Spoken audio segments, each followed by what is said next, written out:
Let's face it, most people don't like returns because they can be a hassle.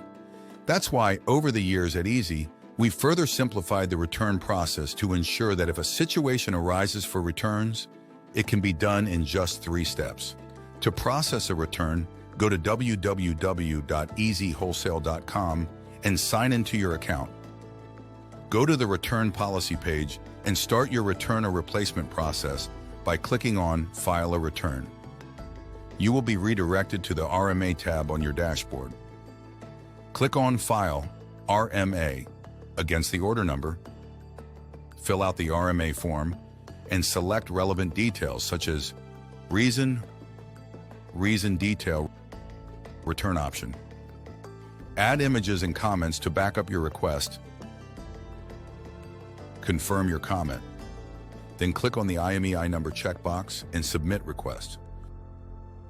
Cross-check your request and click on Submit Request. Your return request is successful. Once Eze receives the RMA request, our team will review it.